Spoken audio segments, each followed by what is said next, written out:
Hey, welcome to the Simple Nutrition Podcast, a show that helps you learn practical and actual nutrition tips from an expert. I am your host, Leonila Campos, a registered dietitian with over 8 years of experience in the nutrition field. Hey, welcome back to another episode of the Simple Nutrition Insights Podcast. I am your host, Leonila Campos, registered dietitian. And in today's episode, I actually have a really special guest. And I always get so excited when I have guests, especially dietitians.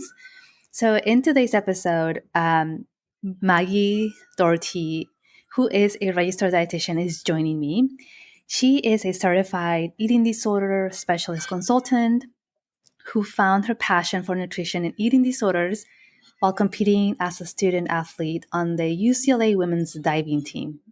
Isn't that amazing?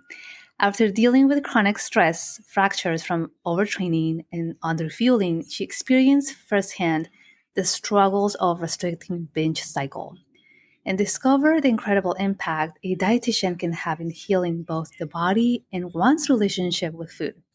Since then, she has gone on to build a 30-person dietetic private practice in Dallas, Fort Worth, and develop an in-house eating disorders training program for her dietitians.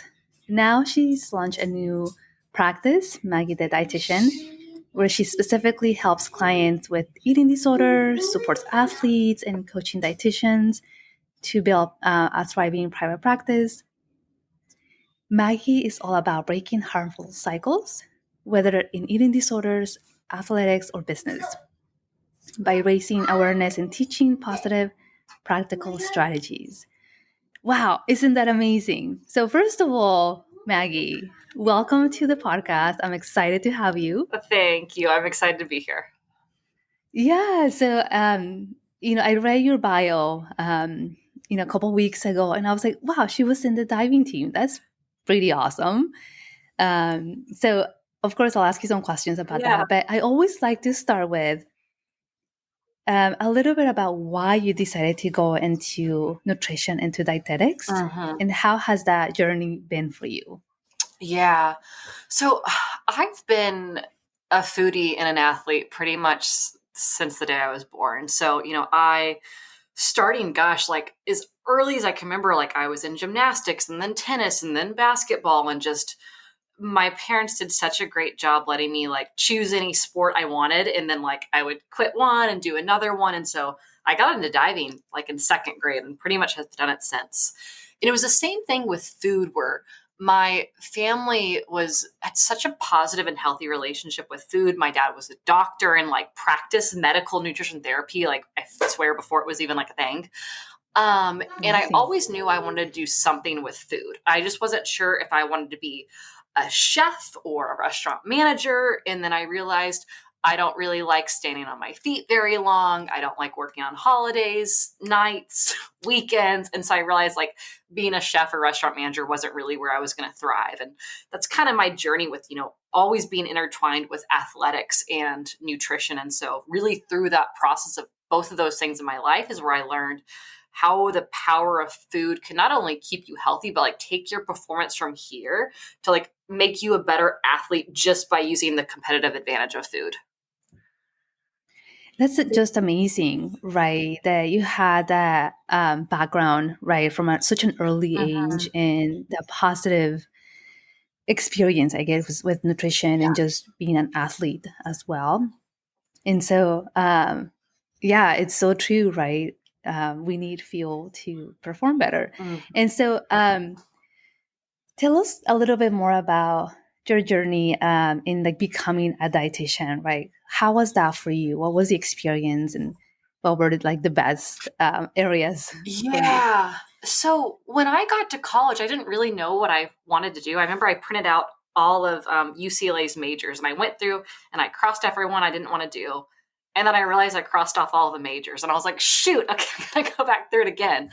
And honestly, with being a Division I athlete and being very competitive at that level, there truly wasn't like, at least in my experience, like a ton of room for like education. Like I was really there to be an athlete. I know it's always preached like it's student first and then athlete, but it was like athlete first and then like student, like way back there. And so my focus and my specialty in college was diving. And it really wasn't until the day after my very last practice, the day my season ended, I was like, oh, I want to be a dietitian. And I was like, shoot, I got my Bachelor of Arts in Communications and my minor in urban planning. That doesn't help. And so I graduated from UCLA with those that bachelor's degree, and I was like, got to go back to school. And so I ended up going to community college after UCLA to get my pre-med done. And so that was kind of my dietitian story, where like I knew I was involved, but I just really didn't have the time to figure out what I wanted to do.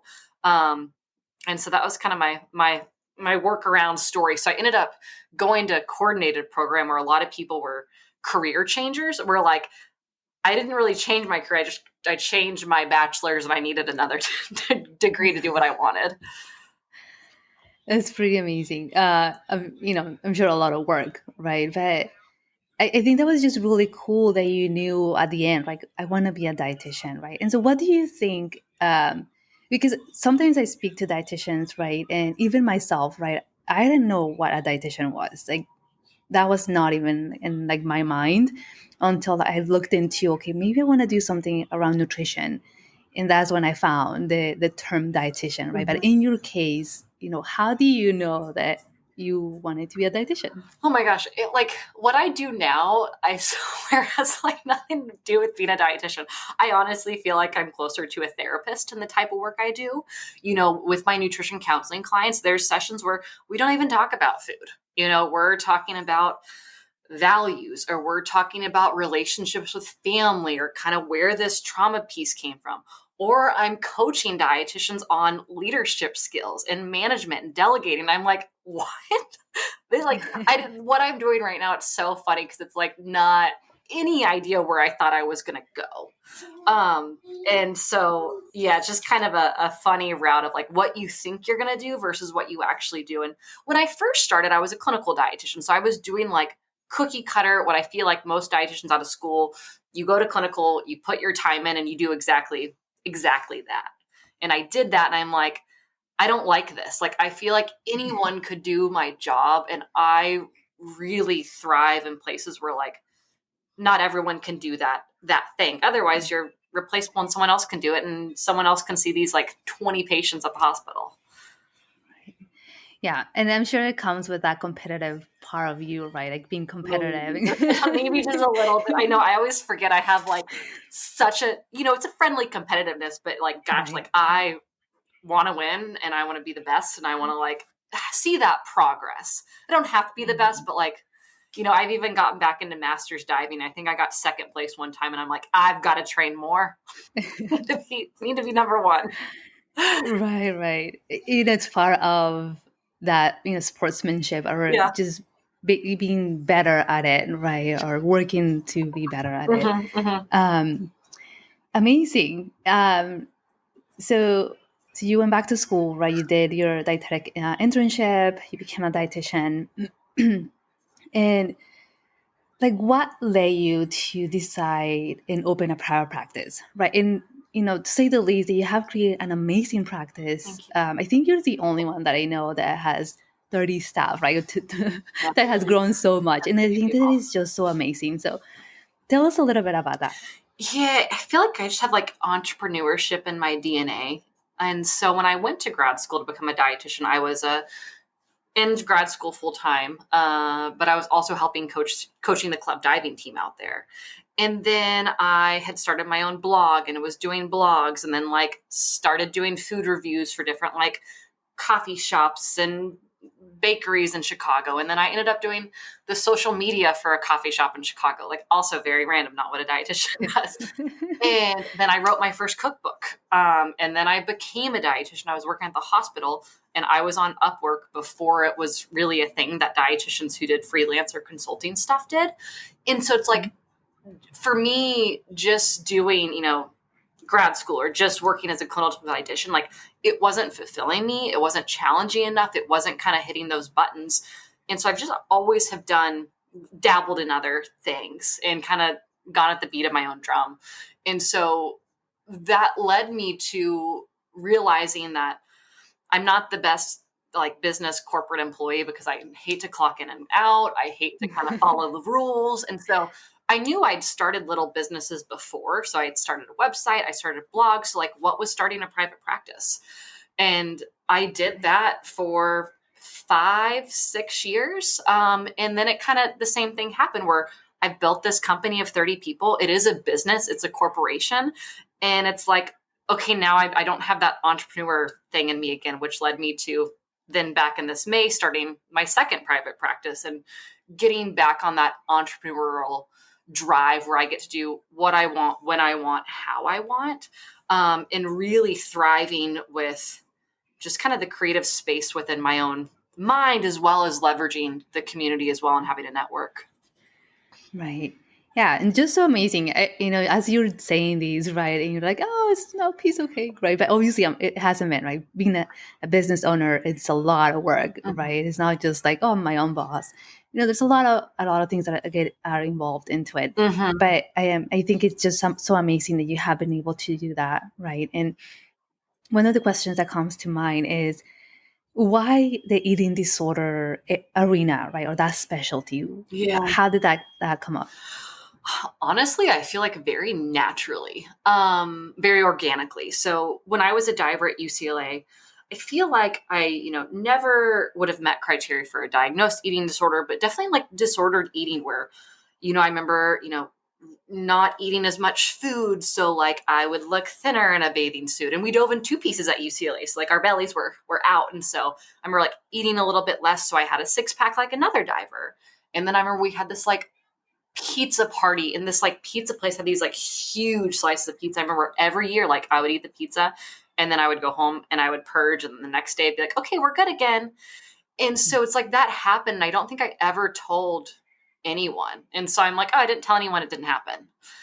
And so part of my stress fractures were like, I think I was like just thin enough to like have problems and have amenorrhea for years, enough to get these stress fractures, these symptoms of REDS, but never enough to like get the red flag by someone. Which also is, when you lack an eating disorder expert, like someone would have picked up that if they had the skills, but I wasn't around anyone with knowledge of eating disorder. So I think that was part of it, where I had that lived experience of, that chronic dieting, that cycle. And then fast forward a couple years, I started Doherty Nutrition in May of 2019. I started accepting insurance, and I ended up being one of the only dietitians in the North Texas area who was accepting new clients, accepting insurance, and doing in person. And so I had a client come to me and they wanted help for an eating disorder. I said, hey, I don't do that. You got to find someone else. And they're like, we can't find someone else. We want to see you. And I'm like, I don't know what I'm doing. Like, you need to find someone else. They're like, we want to see you. And I'm like, okay, like I'll do my best, but I don't know what I'm doing. And I got some supervision. I did some research, and I remember the client did like really well. And I'm like, I don't know what I'm doing. I hired an eating disorder dietitian. Every client I gave her was not retained. And I'm like, why are all of my clients being retained, but hers aren't? Like, she's an eating disorder clinician. And then I ended up taking her clients. It was like this process where like I was never trying to get into eating disorders, but they came to me, and then my people did really, really well. And I was like, if they're doing well, like I must be doing something right. And then at that point, I'm like, all right, I need to like legit get training and like figure out what I'm doing. So that was really my path. And then through the pandemic, there was a really big surge everywhere, but especially in the Dallas-Fort Worth area of high-risk adolescent eating disorder clients.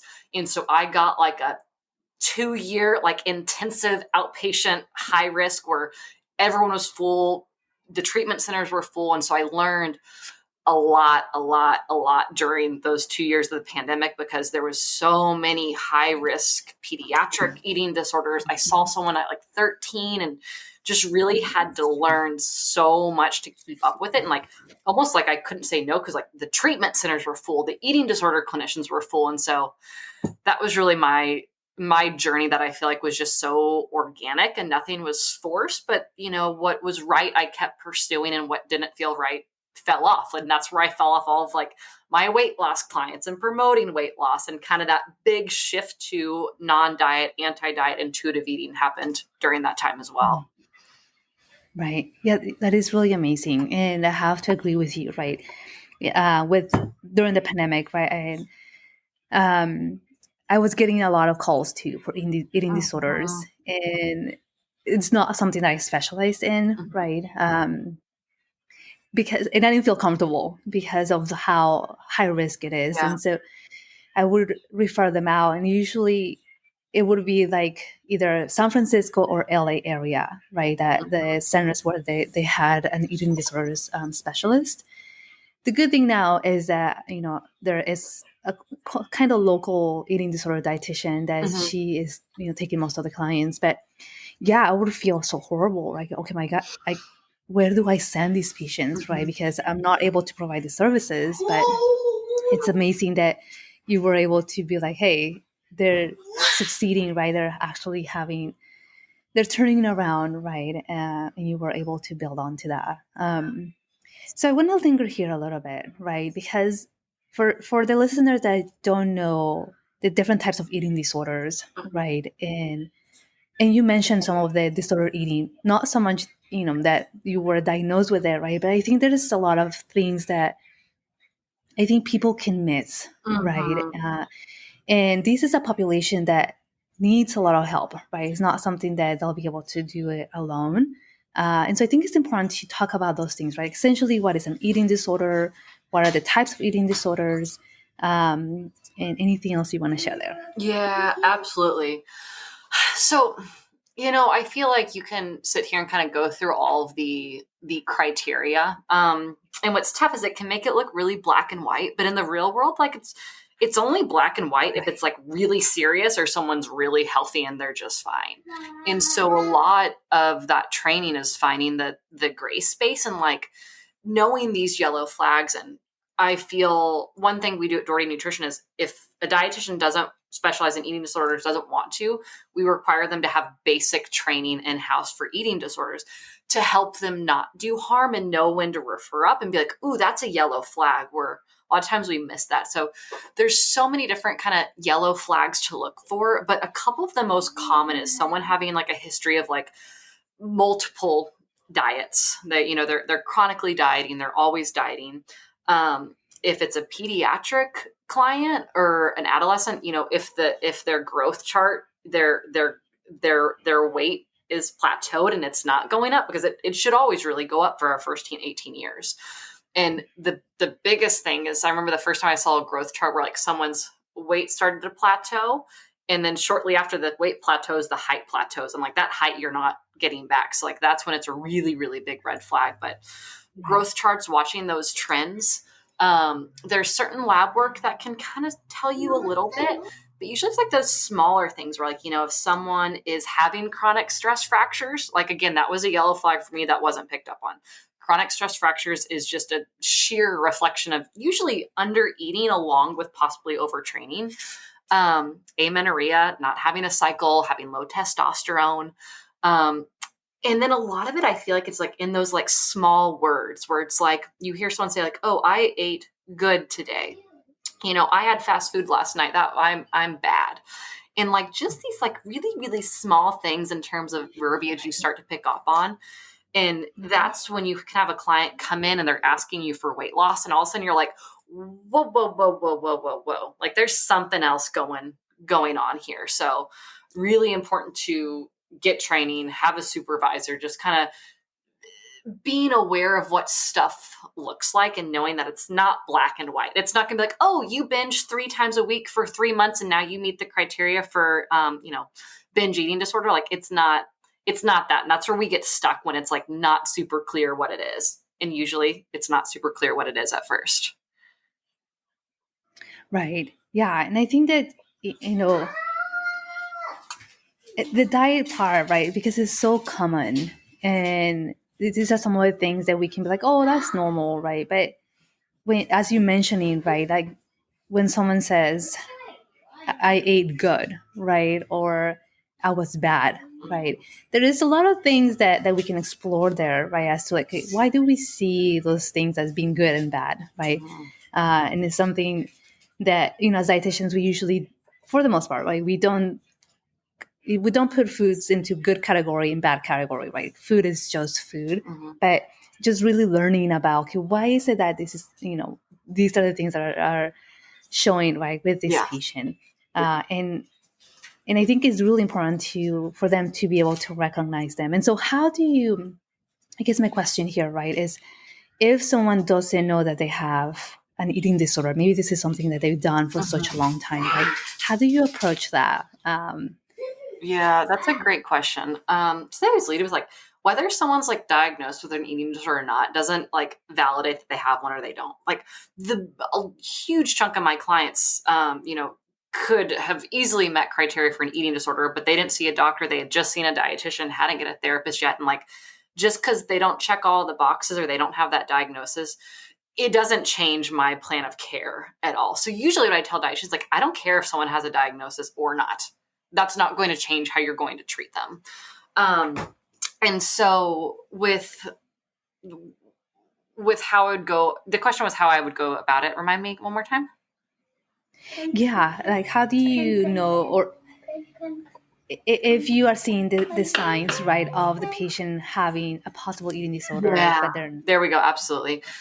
A lot of it is really just raising awareness on what's going on. I always like to give the analogy that with eating disorder work, a lot of times I feel like I'm like an FBI agent doing like a murder investigation where like there's all these like pictures up and you're connecting these strings. And really that's what I'm trying to do for the client. It's like, oh, like, look, you felt, really, really sad and tired, on these days. And then you felt like you overate on those same days. Like, that's interesting. And then after this, and so it's kind of, you're helping the client see all these things. And it's just like sitting back like, did you notice these things? And a lot of the time it's like, oh my gosh, like I didn't realize every time that I was sad, I was going to this food to eat. And so you don't make the connection for them. You really allow them to make the connection. Because if we tell the client what's going on, it's not coming from them. So I always like to show them and kind of see where they go with it. And I've had clients who are like, no, not sure why. I'm like, okay, we'll come back to it. And so it's, kind of like leading a horse to water, but you can't make them drink. So that's usually my philosophy with it. But I find when anytime is like someone's food and emotional journaling, and it's like they're documenting what's going on and they never thought to connect these dots. I feel like that's usually the most powerful motivator when I see it's just like this light bulb moment that I feel like will happen where people are like, oh my gosh, that was happening right in front of my eyes and I didn't even realize it. So that's usually what I find to be the most effective way to help people see things. Otherwise, you also have that, the anorexic teenager who doesn't think that they're sick enough, who are irritated at their parents for making them go to appointments and they just are not having it. And yeah, those cases are a lot tougher because you're morally and ethically and legally responsible getting this person help. So you may point out all these signs and they're like, nope, don't see it, don't care, screw you, dietitian.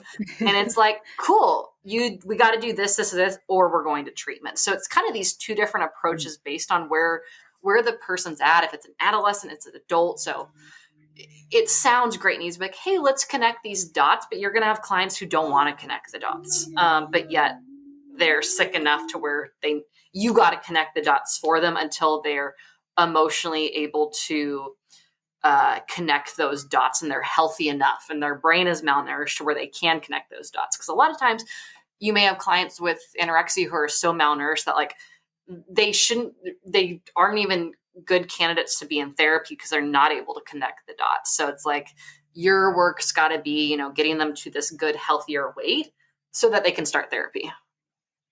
Wow. Yeah, I have no idea about that, right? It's a lot of work, definitely on the dietitian. And I think this is so important to mention, right, for the listeners, but also for fellow dietitians, is that if you have an eating disorder patient, right, I think that the greatest thing that we can do is to refer them to the specialist, right? Because this is so, again, it's a high risk population, and that dietitian, right, as the specialist who has the tools on how to help them, right? And I think that's the best thing to do for the patient as well. Yeah, I feel like sometimes with the eating disorder field, the voice or the message I've heard a lot is like, hey, if you're not an eating disorder dietitian, you get an eating disorder client, like refer them out immediately. That's the best thing to do. And I can see that, but it also creates this stigma for dietitians, like you're not capable and you're not able to. Or rewind to myself, like I saw eating disorder clients before I totally knew what I was doing. Right. Was I double checking my work and making sure I was doing the right thing and observing how my clients are doing? Yes. So I don't think just because someone has an eating disorder, it's like if someone seems like they may mean it's off the table, but it's really we have the potential to do more harm than good, even when you're trying to help. I've seen doctors, physicians, really, really reputable people do harm when they're not trying. So it's knowing you can intentionally do harm, but if you truly want to help, you're not taking this patient because you need to fill up your schedule, you need to make this month's rent. It's if you're taking this patient because they're struggling with this eating disorder, but it's not so bad that you're incapable. But if you can kind of tread the water, as long as you're getting that help. Again, I had a dietitian she's a diabetes dietitian. She got an eating disorder client and she's like, I don't know what I should do. And I'm like, walk me through the case. Like, let's see what's going on first. It ended up being like an adolescent with bulimia and like just got out of a higher level of care. And I'm like, if it was like one of these things, maybe, but like all three of these are like this, like you need like you can't start with someone at this high risk level. If it was like an adult with some binge eating, like that could be easier to kind of start learning there.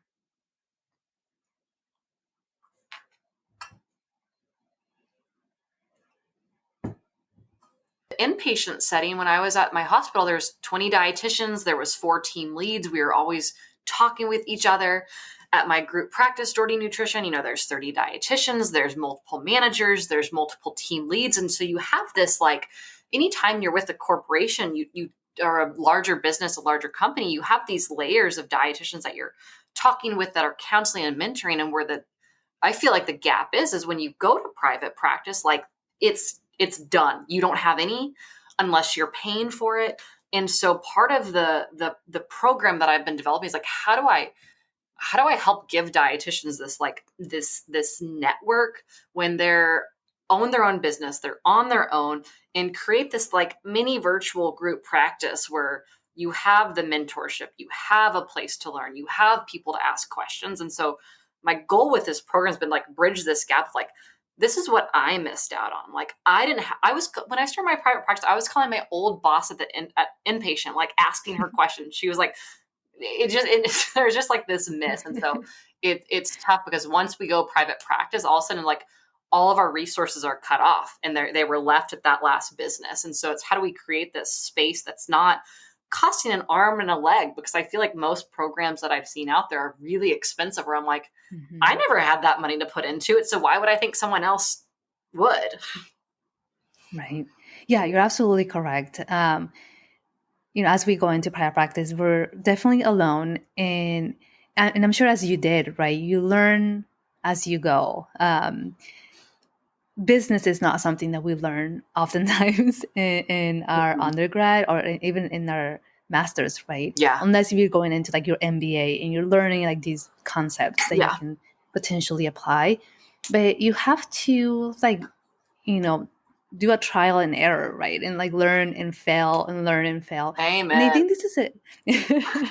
This is really important for us as dietitians to be okay with, right? Because oftentimes we're type A and we're like, it has to be perfect. And like, I cannot go past that because it needs to be the way that I want it to be. But I think and I've learned this too, because I was the same way, right? But with my business, I've learned that it's okay. Let's just get it out there. Let's see how it goes. Let's learn from it. And then let's just, make it better. Yeah. And I'm sure you can I'm sure you have that experience too. It's funny. So my brother's also an entrepreneur. So he's a video editor. He started his own company, and his whole business model, he's taken all of these very expensive high-end courses and had all these business coaches and really spent a lot of money up front on it. And for me, I'm like, I'm just going to throw something out there. And so it's funny where my brother and I have taken these two totally different perspectives. And for me, it was the same philosophy at Doherty Nutrition, where I learned how to credential myself with insurance. I learned how to bill. I didn't spend a dime on learning how to do that. But where I did spend is a lot of hours of my own time figuring out a lot of claims denied because I did it wrong. So I had to eat these costs. And so it's like, I'm still spending money, but it's like in a different way.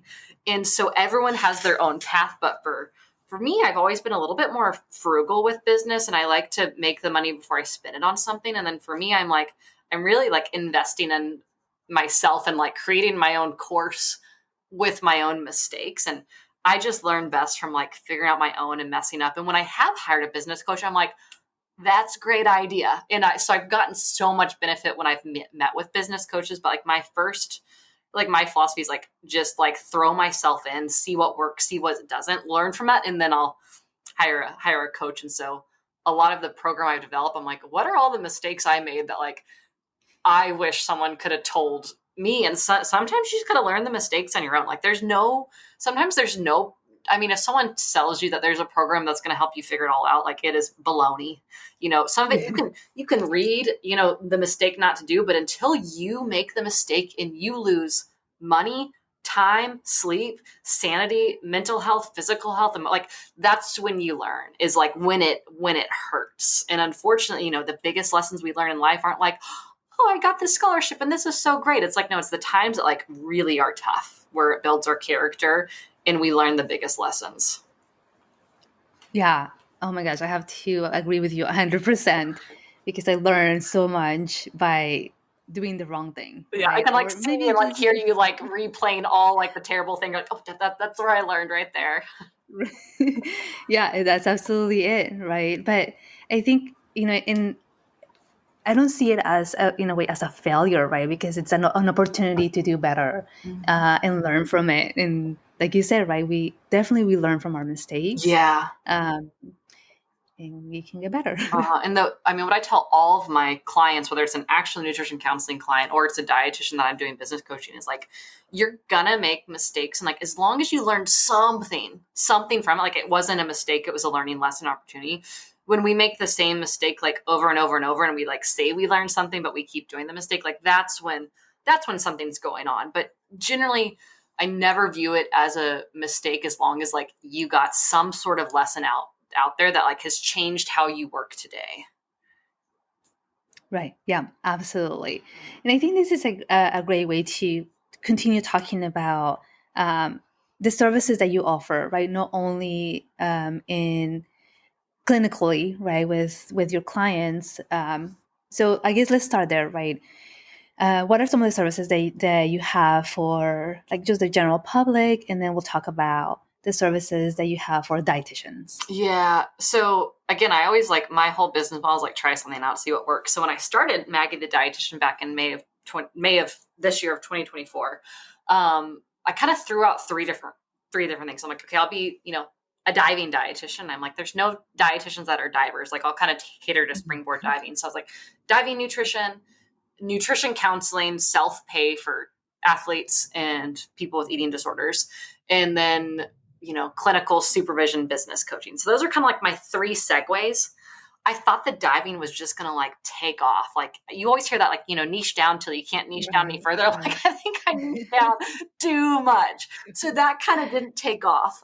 So really for my general public, it's nutrition counseling. I decided to not accept insurance because I don't want my full business to be nutrition counseling. Like I love it and fills me up, but I've already been there, done that, had a full schedule of clients back to back. And it's just, that fills me up a little bit, but it's not my whole thing. So I wanted to leave more room for working with clinicians. So nutrition counseling wise, kind of just doing normal nutrition counseling, but really loving working with athletes, eating disorders. And even like my passion for like general health and wellness has like exploded, which I never thought I would get back into, just like general healthy eating. But it's, man, self-pay clients are like a whole nother ballpark compared to insurance. So they're just very, very invested, attentive, friendly. And so it's really brought my joy back there.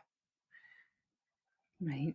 Yeah. And it's amazing because, and I'm seeing these, almost a few years after the pandemic, right, where people are really caring about their health, right, and trying to do like preventative measures and making sure that they're doing whatever they can to stay healthy, right, for longevity reasons.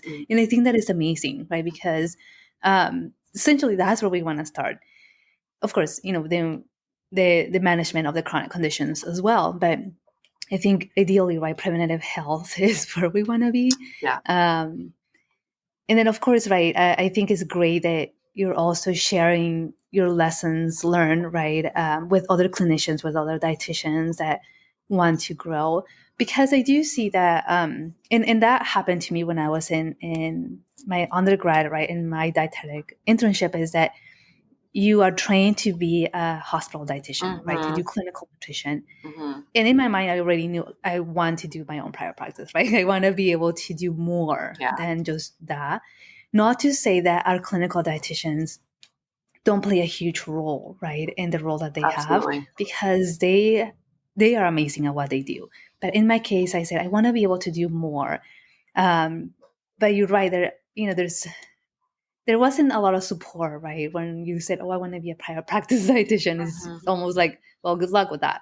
But I think, as we see more dietitians in private practice, it's just amazing to see, right, that there is other dietitians, like in your case, right, that are willing to help and almost guide us, right? Like, hey, this is what we can do. Yeah. So, yeah. What are some of the tips for like maybe our dietitian listeners, right, that want to start a private practice? Oh gosh, that's a good question. There's so many. Yeah, so kind of like that third part of my business that's taken off is really, not the diving, not the nutrition counseling, but the business coaching with dietitians, and just like working there brings so much joy and fulfillment to help teach people lessons that I wish I would have known, and seeing people in similar spots. And I'm like, ooh, I've been there and here's the mistake I made. And it's really, really fun. So for anyone who's wanting to start a private practice, research. I tell almost all my clinicians, like, if you want to accept insurance, join the insurance Facebook group for dietitians. If you want to start a private practice, like join the private practice. And like just skimming through there and seeing what type of questions people bring up, what type of barriers or people are struggling with. Like, I feel like that's a really good place to see what people are talking about that are in that industry, learn a little bit about those struggles, and then possibly connect with someone there. The other part I recommend is like, do your research.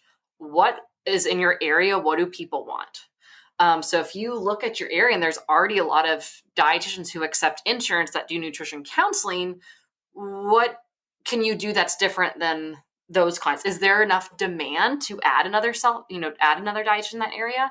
So I always encourage a lot of research before you kind of dive in. You can also just dive in, but then, it kind of depends, you got to spend like your time and your money depending on that. So, Right. Talking to other people, and like anytime you meet someone who has a private practice, like asking like, what do they think of it? What have they learned? It's not for everyone, just how clinical isn't for everyone. It takes a certain type of person who wants to trade in a 40-hour work week. And then in private practice, you trade like a 40-hour work week for like a 24/7. And so there's this idea of like, oh, I want to be my own boss. It's going to be so fun. And then you're like, wow, I'm so stressed out all the time. I'm working all the time. So, everyone's story is a little bit different on how they get there. But I think the three main things that I'd say for tips is like, one, get in places where private practice dietitians are and see what they're talking about. Try to connect with some others, hear their story. Two, research in your area, like what's going on, what's missing, what's your value add. And three, doing like little experiments and little pilots. So if you were to start a Instagram page for nutrition counseling in whatever city for whatever specialty, like, do you pick up followers? If you were to host a free event, do people show up? if you were to offer the, just doing stuff for free and like seeing what comes. And again, that's the same model that have followed that for the business I just started a couple months ago. I researched, I looked what's available, I talked to people, I piloted stuff, and whatever I piloted for free and people showed up for free, then I charged and saw if people would buy it. And if they didn't, then I would stop going that route. So again, I always preach based on like what I'm actually doing, not like, hey, I read this philosophy in this business book. It's like, no, here's what I did. And like, I didn't find this information anywhere. Right. Yeah. So just like you're doing the testing, Yeah, providing the feedback. It's what I tell my clients too. Like your body's your own experiment. Like if you think you're sensitive to like gluten, like pull it out and then put it back in. If this hurts you, it's just like I always treat everything like an experiment. Right. Yeah, we are experiments in a way. Yeah. Awesome.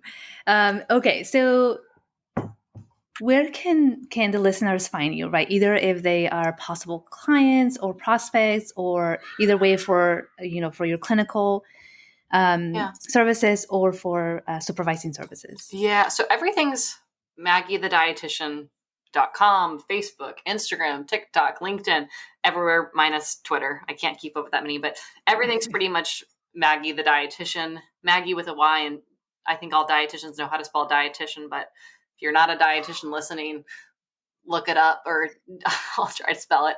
But yeah, pretty much Maggie the dietitian for everything. And then my website has everything there. There's links to my group practice, links to kind of each of those different services. Perfect. Yeah. And don't worry, listeners, if you're driving or multitasking, I'll make sure to add all that information in the show notes. But Maggie, anything else that you would like to share? Any final tips or information that you would like to share? Oh, I wish I had like a beautiful like quote to kind of share right now. Actually, speaking of, I think I shared this at the presentation I did earlier this week. Is life is there's so many cycles in life, and we go through these different periods where things are easy and things are hard, and we learn from it, and then we kind of end back up in the same cycle. And again, just knowing you're gonna make mistakes, and just take the time to pause after that mistake and look back, like, how did I get here? What led me here? What do I want to do different? And don't let anyone tell you like you have to do your business, your nutrition counseling a certain way. Allow yourself to take different opinions, because everyone's so opinionated. Like take these opinionated, like take what you like and leave the rest. Awesome. Thank you so much. That's wonderful tips. Yeah. And you are absolutely correct. We go through different life cycles, right? And that's okay. And I think that applies for clients too, right? We can go back to maybe a cycle where we were teenagers or anything like that, but just accepting that, right? Learning from it. So thank you so much, Maggie, for doing this interview with me. Yeah, absolutely. So we'll connect, but thank you so much, everyone, for coming to and listening to the podcast. Remember to stay safe and stay healthy. I'll talk to you and see you in another episode. Bye-bye for now.